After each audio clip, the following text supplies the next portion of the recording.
ఇక కిషన్ రెడ్డి మాట్లాడింది చూస్తే ఉన్నంతలో పోరాడాం. ఇది ఇంకా దారుణమైనది.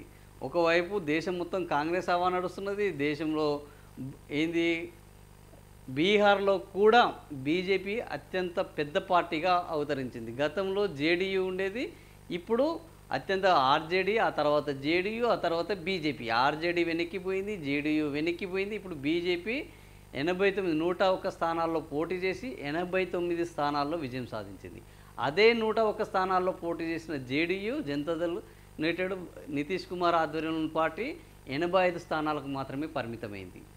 ఇక 61 స్థానాల్లో పోటీ చేసిన కాంగ్రెస్ పార్టీ 6 చోట్లకు పరిమితమైంది. 28 స్థానాల్లో పనిచేసిన ఎల్జేపీ అది 19 స్థానాల్లో గెలిచింది. సో ఎన్డీఏ కూటమి 28 స్థానాల్లో పోటీ చేసి 19 స్థానాల్లో గెలిచింది. 101 స్థానాల్లో పోటీ చేసి బీజేపీ 89 స్థానాల్లో, జేడీయూ 101 స్థానాల్లో పోటీ చేసి 85 స్థానాల్లో గెలిచింది. సో ఈ రకంగా ఎన్డీఏ 202 డబల్ సెంచరీ.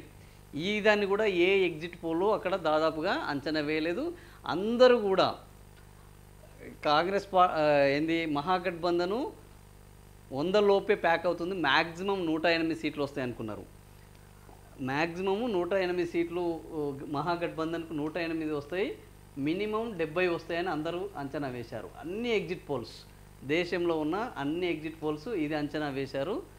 వీళ్ళు అదేవిధంగా ఎన్డీఏకు 160 వరకు వస్తాయి, అంటే 160 వరకు వస్తాయి, 170 వస్తాయి అని, మినిమం 100 నుంచి వెళ్ళి 170 వరకు వస్తాయని అంచనా వేశారు.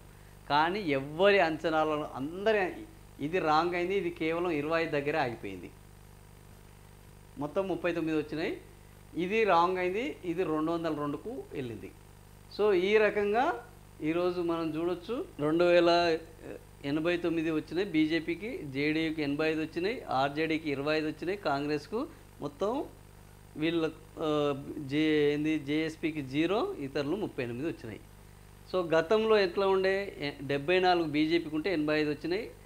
అంతకుముందు జేడీయూకి కేవలం 43 ఉంటే 85 వచ్చినాయి, ఆర్జేడీకి 75 ఉంటే 25. సో ఈ రకంగా కాంగ్రెస్కు 19 నుంచి 6 పడిపోయినది, ఇతరులు 32 నుంచి 38. కాంగ్రెస్ అనేది దారుణంగా వైఫల్యం చెందింది. ఇంకా ఆర్జేడీ అయితే 75 నుంచి 25కి పడిపోయింది. ఈ రకంగా మొత్తం పార్టీల వారిగా చూస్తే ఈరోజు ఎన్డీఏ కూటమికి వ్యతిరేకంగా ఉన్న మహాగఠబంధన్ కూటమి కానీ, ఇండియా కూటమి కానీ దారుణంగా ప్రతి ఎన్నికల్లో రోజు రోజుకు మరింత పడిపోతున్నాయి. ఇంకా కాంగ్రెస్ పార్టీ అయితే 19 చోట్ల పోటీ చేస్తే 6 చోట్ల గెలవడం అనేది ఈరోజు కాంగ్రెస్ పార్టీ మరీ దారుణమైన పరిస్థితుల్లో ఈ రకంగా ఉన్నది. మొత్తానికి 243కు 202 సీట్లు వీళ్ళకు రావడం జరిగింది. 3 భాగస్వామ్య పక్షాలు కలిపి 28 సీట్లను దక్కించుకున్నాయి. అది 25 + 6 31 సీట్లు, 5 39 సీట్లకు దక్కించుకోవడం జరిగింది. జేడీయూ ఇది వాళ్ళవి 25, 6, 31 + 4 30 సీట్లకు రావడం జరిగింది.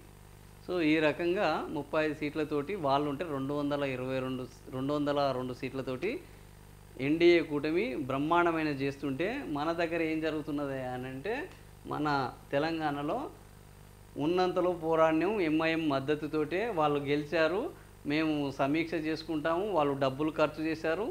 వీళ్ళు గెలిస్తేనేమో డబ్బులు ఖర్చు కాదు, ఎక్కడ ఎన్డీఏ వాళ్ళు అక్కడ గెలిస్తే డబ్బులు ఖర్చు కాదు, ఇక్కడ కాంగ్రెస్ పార్టీ గెలిస్తే డబ్బులు ఖర్చు చేసి గెలిచారు అంటారు.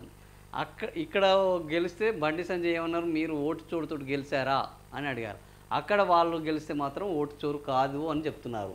సో జూబ్లీహిల్స్లో బీజేపీ బలహీనంగా ఉంది, అక్కడ మాకు ఒక్క కార్పొరేటర్ కూడా లేడు.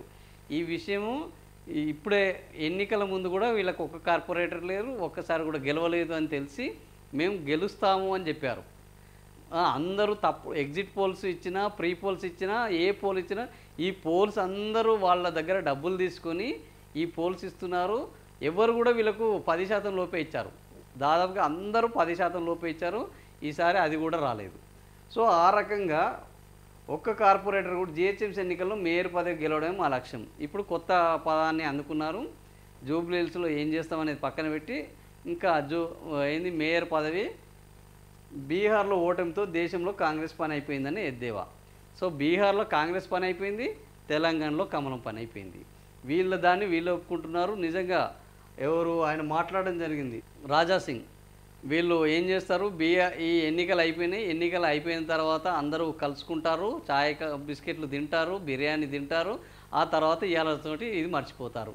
మరి ఏం చేద్దాము, మరి ఎట్లా ఓడిపోదాము, ఎంత మెజార్టీతోటి ఓడిపోదామని వీళ్ళు పోటీలు పడుతున్నారు తప్ప ఈ సీటును ఏ విధంగా, కాంగ్రెస్ పార్టీకి కూడా ఇది వాళ్ళ సొంత సీటు కాదు.